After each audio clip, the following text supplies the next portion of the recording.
নমস্কার বন্ধুরা, আমার ইউটিউব চ্যানেলে তোমাদের স্বাগত। আজ আমি তোমাদেরকে পটল মহারানী রেসিপিটি শেয়ার করব। এখানে আমি 500 গ্রাম পটল নিয়ে নিয়েছি। এখানে আমি 2টো দারচিনি নিয়েছি, 4টে এলাচ আর 4-5টা লবঙ্গ নিয়ে নিয়েছি। এখানে 2 চামচ পোস্ত, 2 চামচ সর্ষে, কাজু, আর এখানে আমি কিছুটা মাওয়া নিয়ে নিয়েছি, খোয়া ক্ষীর। আর এখানে ঝালের জন্যে কাঁচা লঙ্কা নিয়েছি, যে যেমন ঝাল খাবেন সেইভাবে। আমি পটলগুলোকে পরিষ্কার করে জলে ধুয়ে নিয়েছি। এবার আমি খোলাগুলোকে ছাড়িয়ে কেটে নেব। সবার প্রথমে আমি গ্যাসে কড়াই বসিয়ে নিয়েছি। এর মধ্যে আমি তেল দিয়ে দিচ্ছি। আমি এখানে সাদা তেল ব্যবহার করছি।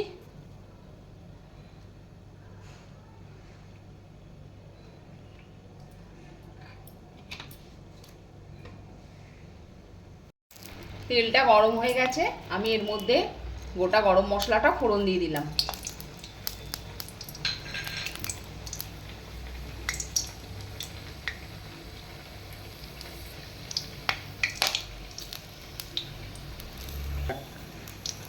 গোটা গরম মশলা ফোড়নে একটা সুন্দর গন্ধ ছেড়েছে। আমি এর মধ্যে পটলগুলো দিয়ে দিচ্ছি।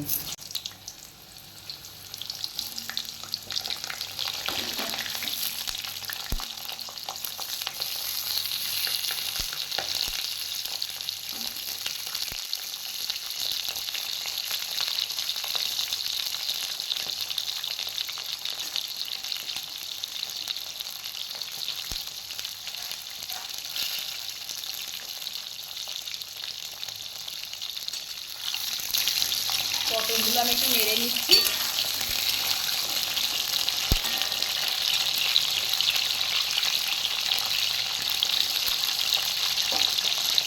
যতক্ষণ আমার পটলগুলো ভাজা হচ্ছে ততক্ষণ আমি মশলাগুলো রেডি করে নিয়ে চলুন। আমি মশলাগুলো পেস্ট করে নেব। এক এক করে সব মিক্সির জারে দিয়ে দিচ্ছি। পোস্ত, সর্ষে, কাজু, কাঁচা লঙ্কাগুলো দিয়ে দিলাম। এবার আমি একটা মসৃণ পেস্ট তৈরি করে নেব। আমি পটল ভাজার মধ্যে একটু নুন দিয়ে দিচ্ছি।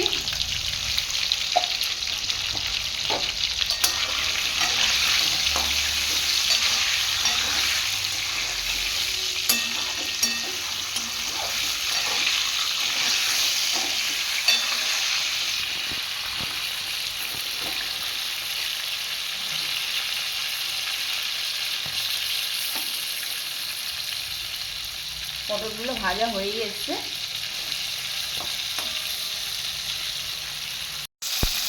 আমি কাজু, সর্ষে আর পোস্ত পেস্টটা এটার মধ্যে দিয়ে দিলাম।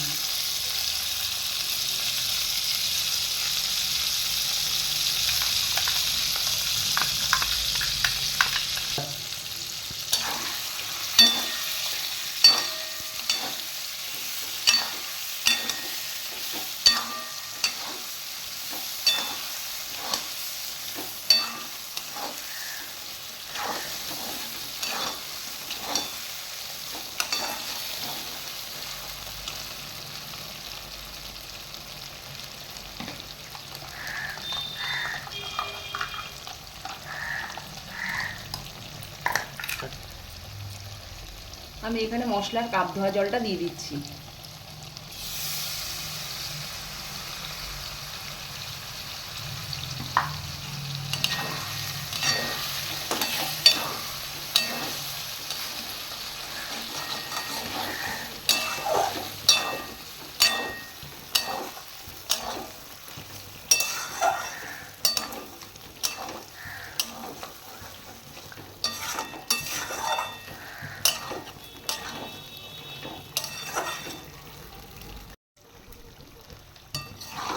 এটা একটু ভালোভাবে 2 মিনিটের মতন আমি কষিয়ে নেব।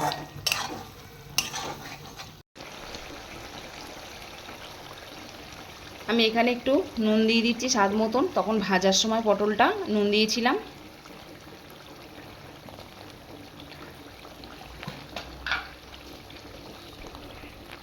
আর এখানে একটু 1 চামচের মতন চিনি দিচ্ছি।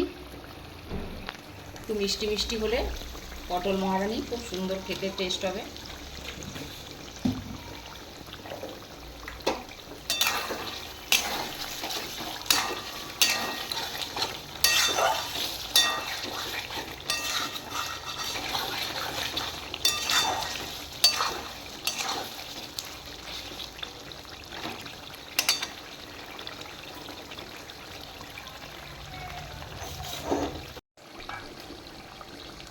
আমি এখানে যে মাওয়াটা খোয়া ক্ষীরটা নিয়েছি আমি এটা ছড়িয়ে দিচ্ছি।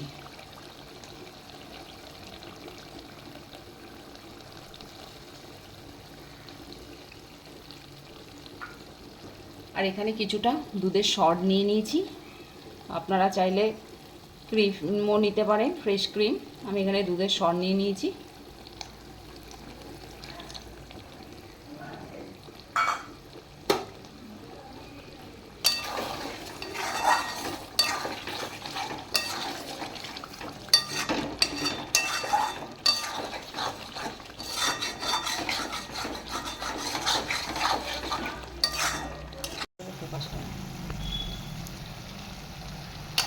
বন্ধুরা, আমার রান্নাটা কমপ্লিট। এবার আমি বাটিতে সার্ভ করে নেব। রেসিপিটা সার্ভ করে নিয়েছি, পটল মহারানি। আমি এর মধ্যে কিছুটা মাওয়া ছড়িয়ে দিচ্ছি। তোমাদের যদি রেসিপিটা ভালো লাগে ভিডিওতে একটা লাইক আর চ্যানেলে সাবস্ক্রাইব করবে। আমি আসবো আবার একটি নতুন ভিডিও নিয়ে।